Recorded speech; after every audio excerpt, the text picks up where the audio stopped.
Supertramp, take a long way home.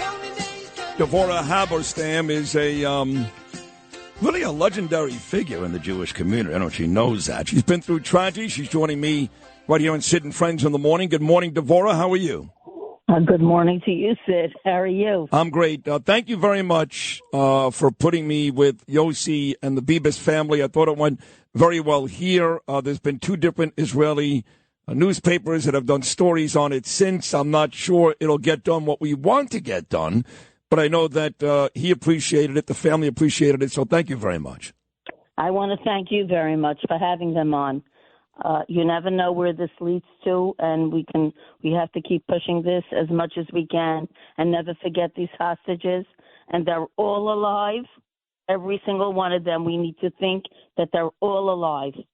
Believe it or not, Devorah, today is 270 days since that horrible day as we near 9 months and the one-year commemoration coming up. But before we get back to Israel and anti-Semitism and everything plaguing us in the city today, everybody knows who you are, and everybody remembers your beautiful son, Ari, who was murdered. It's going on 30 years, I guess. But for folks that don't know, I know it's painful, and I'm sorry, but if you could just tell my audience what you went through about your son, just so we can help further that case.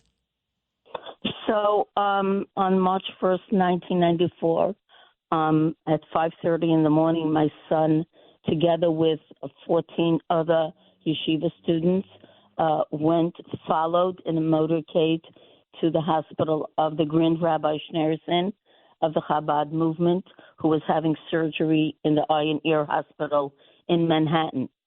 On the way back, but a few days earlier, there was an attack in Hebron where a Jewish settler had walked into a mosque killing 29 Arabs. Following that attack, there were calls for revenge from all over the Middle East. And remember, it was before we had social media.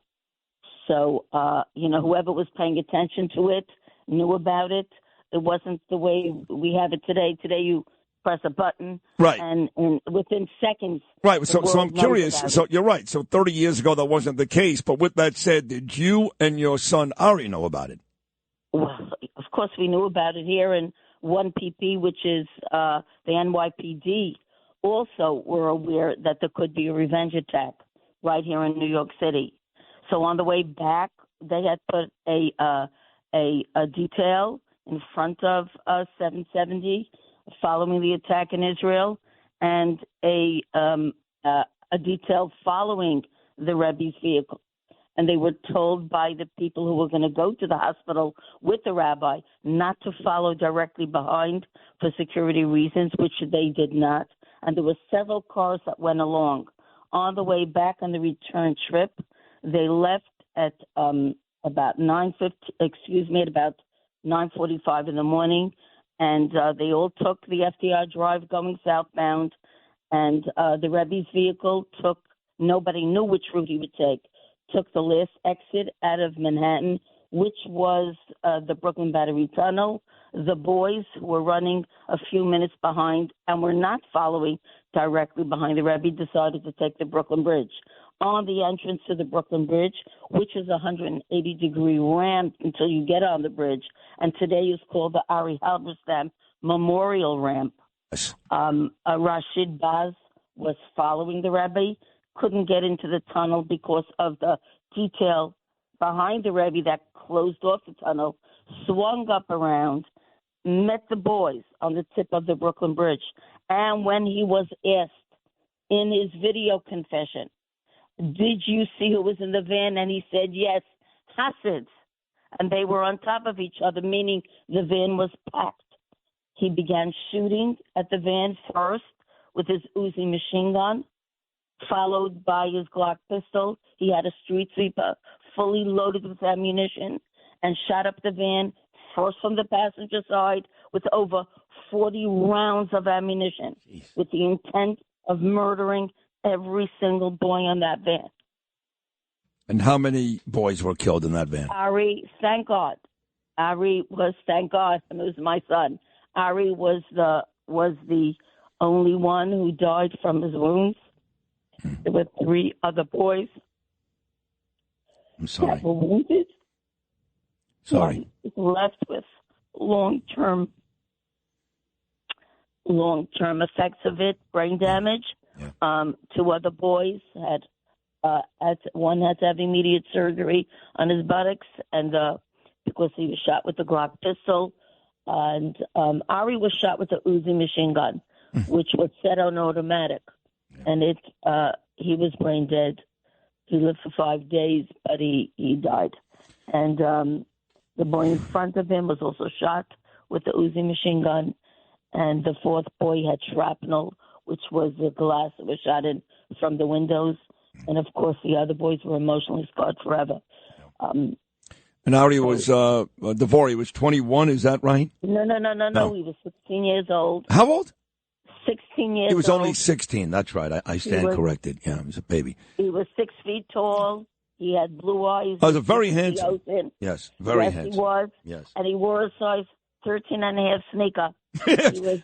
He was for a Jewish kid. Yeah. He was considered a basketball star. Hey, listen, a lot of Jewish kids are great basketball players. I mean, a couple of years ago in Connecticut, we had Dov Hennefeld, we had Daron Shepard. These were all Israeli kids. Yeah, but remember. Yes, you remember. In 1994, it was a lot less common. Yes. So for Hasidic kids, he was like a star on the basketball court. I'm sure. He just lived for sports. A day like today, oh, my God. He would have loved it. Be in summer camp, and he would be jumping through hoops. And what can I tell you? So and tell I'm me, looking right at him as we speak. So where? God rest his soul, and God bless him. So Devorah, whatever happened? Was there not an arrest? Whatever happened with that? Of course, there was an arrest.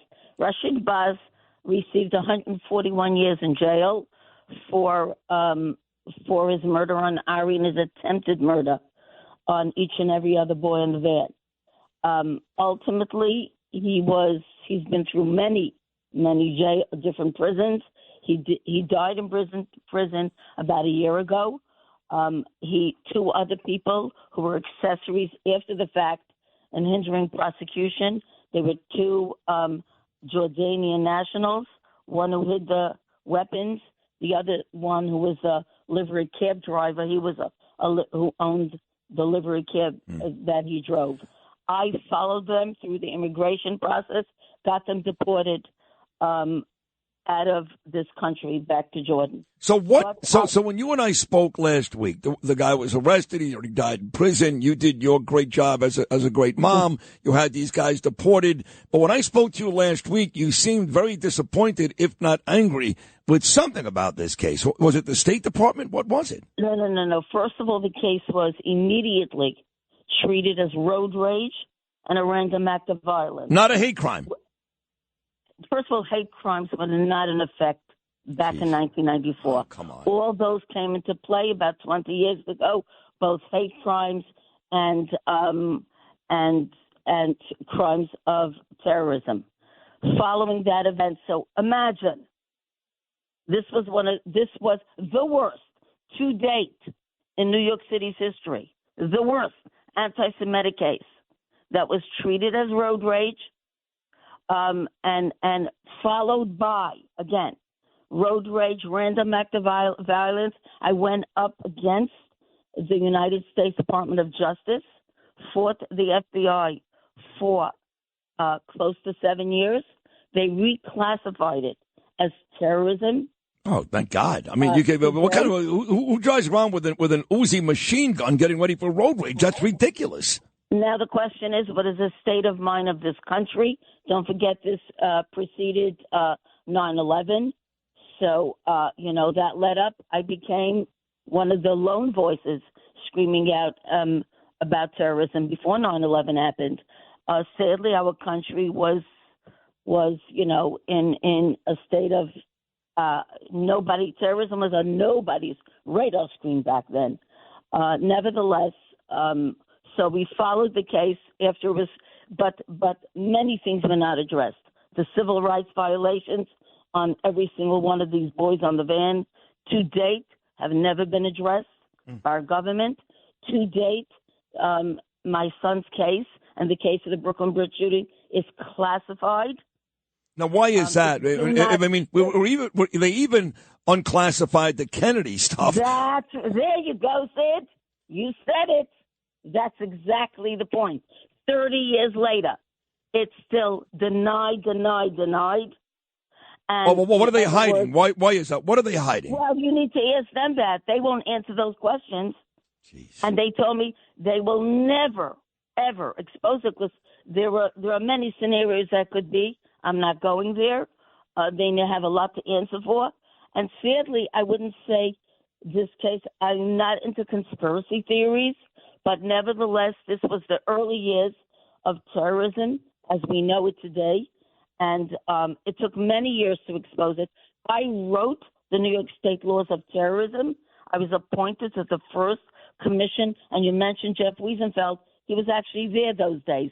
So he's a witness to history. Oh, wow. And there are many, many others. Wow. And those laws, I single-handedly, it was before we had computers. I was sending it by fax machine with the governor's office. Well, and listen. To date, to date, I lecture to all the recruits that come out of the NYPD. I've done many, 70% probably of any cop walking in the street today, including many bosses already. That's how old I am. And I've been sent by the FBI even around the world, including other countries who have engaged with me on terrorism. Well, I must tell you that I have to run, but I want to bring you back. You're a hero. I do want to talk about the current state of anti-Semitism in the city. Exactly. 30 years after Ari's death, but I consider you a hero.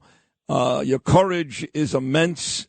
I've enjoyed a couple of conversations the last couple of weeks. Your son obviously was immense. God rest his soul.